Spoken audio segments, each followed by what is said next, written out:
In the wake of the shooting death of a Detroit nurse last week, questions are being raised about the challenges survivors of domestic violence face when they need help. The 7 investigators have learned that for some, they're forced to dig into their own pockets as they seek protection through a court. And tonight, one Michigan senator says that needs to change. 7 investigator Ross Jones has more. It just is absolutely tragic that she did the things that we ask victims to do. And she asked for help. In the months before she would be killed, Latricia Green lived in fear. According to court records, she'd called Detroit police over a dispute with her ex-husband Mario Green back in March. By April, she said he'd shown up to her job trying to enter her office.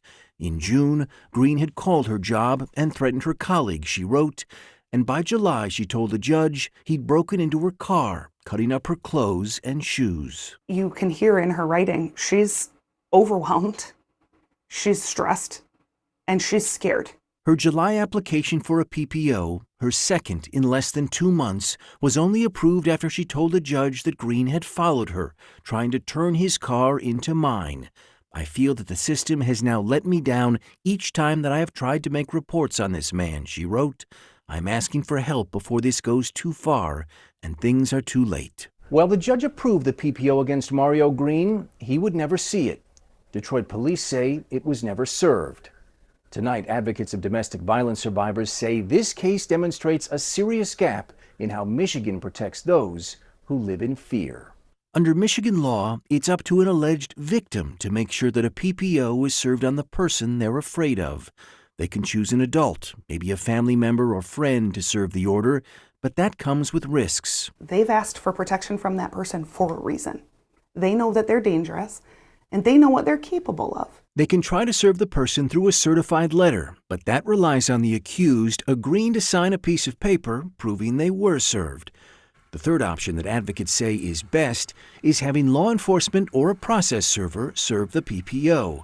But in Michigan, unlike most states, doing so comes at a cost. Under Michigan law today, how much you pay depends on how far police have to travel.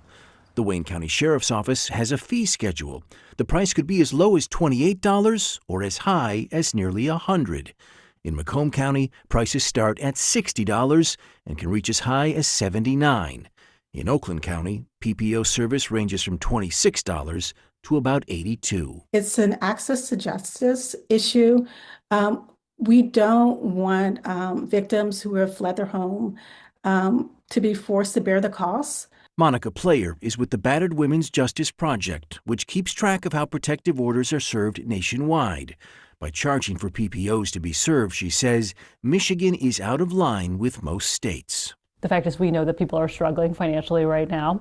Some people may absolutely have the financial means to be able to pay $28 to $100, but there are certainly people who most likely cannot. In response to what we've reported, State Senator Stephanie Chang says it is clear the law needs to change. Today, she says she's preparing legislation that would bring Michigan in line with most other states so that those living in fear don't have to pay to have a PPO served. We should be making it easy for them to get help. If they're scared and a judge agrees, we should listen to them, and the system should be in place to help them from there forward instead of putting the ball back in their court and okay, hopefully you figure this out. Well, in her PPO application, Latricia Green said she contacted Detroit police by phone and in person back in March. The department tells me they could find no record of Green signing into a precinct back then. If you are seeking help related to domestic violence or with how to apply for a PPO, we put links to resources throughout Michigan on our website right now at WXYZ.com. Until you report on that, I don't think I would have thought that they weren't served automatically. It was a surprise to me and virtually everyone in the newsroom. So if we don't know that, I got to think most people don't. Yeah, and those victims certainly need all our help. Absolutely. All right, Russ, thank you.